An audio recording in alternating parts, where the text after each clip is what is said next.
இல்ல கட்டணம் உயர்த்தவே இல்லையே, கட்டணத்தெல்லாம் உயர்த்தவில்லை. அங்க வந்து எந்த கட்டணத்தையும் உயர்த்தல. அங்க 20க்கும் மேற்பட்ட சேவைகள் இருக்கு. அந்த 20க்கும் மேற்பட்ட சேவைகள் அதே கட்டணத்துல நீடிக்குது. நிர்வாக ரீதியாக சில முறைகேடுகள் அங்க இருந்தது வந்து நமக்கு தெரிய வந்துச்சு. அதற்காக இப்படி ஒரு கட்டண உயர்வை ஏற்கனவே வந்து அதிகாரிகள் பரிசீலித்து வச்சு அதற்கான பொதுமக்களுடைய கருத்து கேட்பு, புரியுதுங்களா? பொதுமக்களிடையே வந்து கருத்து கேட்கக்கூடிய அந்த கருத்தை தான் கேட்டிருக்காங்க தவிர்த்து விலையெல்லாம் உயர்த்தல. நிறைய இடங்கள்ல வந்து விலை உயர்த்தப்பட்டுச்சுன்ற தவறான தகவல் பரப்பப்பட்டிருக்குது. பொதுமக்கள்கிட்ட கருத்து தான் கேட்டுக்கிறாங்க. பொதுமக்கள் கருத்துல வந்து இந்த உயர்த்த வேண்டாம்னு சொன்னாங்கன்னா நாங்க உயர்த்த போறது கிடையாது. ஒரு செய்தி ஒன்று வந்திருக்கு பாருங்க. திருச்செந்தூர் கோவில்ல தரிசன கட்டணத்துக்கு எப்படி எல்லாம் வச்சிருக்காங்க பாருங்க.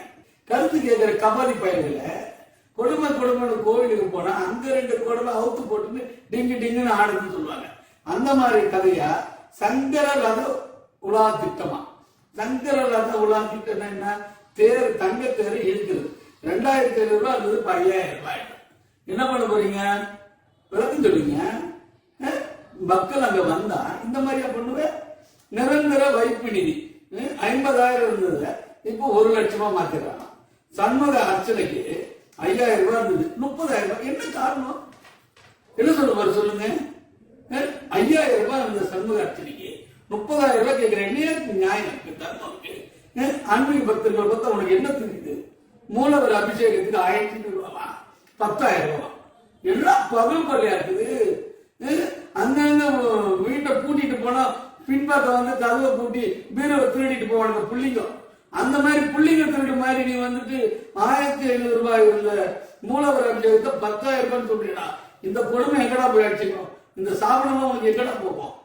சாதாரண நாளுக்கு வந்து 500 ரூபாவா, இப்ப வந்து 2500 ரூபாவா. விழா நாட்கள் அபிஷேகத்துக்கு 2000 ரூபாவா, இப்ப 2500 ரூபாவா. என்ன கொடுமைன்னு தெரியல. அர்ச்சனை செய்வதற்கு 7 நாளுக்குள்ள ஆட்சேபனை இருந்தா தெரிவிக்கணும். நான் என்ன ஆட்சேபனை தான் தெரிவிக்கணும்? உனக்கே அறிவு இருக்க வேண்டாம்? உனக்கே அறிவு இருக்க வேண்டாமா? சொல்லு. கோவில்ல கொள்ளடிக்கிறதுக்கா வந்திருக்கீங்க? கோவில் சொத்து எவ்வளவு இருக்குது? எனக்கு தரிசனத்துக்கு மக்களுக்காக செய்யறதுன்னா பலாயிரம் கோவில் சொத்துக்கள், பலாயிரம் ஏக்கர்கள், 1000 பேர் இன்னைக்கு குத்தகை இருக்கான். இன்னைக்கு அமர்நாத் கம்பெனிக்கார கோவிலுக்கு பணம் தரல. அது கேளு. எவனா கோவில் சொத்தை பண்ணிட்டு சொல்லிக்கணும். அவங்ககிட்ட இருந்து நான் வாங்கி கோவிலுக்கு பண்ணேன். காசு கொடுத்து தரிசனம் செய்ய கடவுள் என்ன காட்சி போடுறா? இந்த பொருளாதார தீண்டாமை கோவிலுக்குள்ள கொண்டு வர்றது. ஒரு காலத்துல ஜாதி சொல்லி கோயிலுக்குள்ள வர வேண்டாம்னு சொன்னான். அதை ஒழிக்கிறதுக்கு இவ்வளவு பாடுபட்டோம். நம்ம இவ்வளவு பாடுபட்டு அதை ஒழிச்சோம். இப்ப என்ன நிலைமை?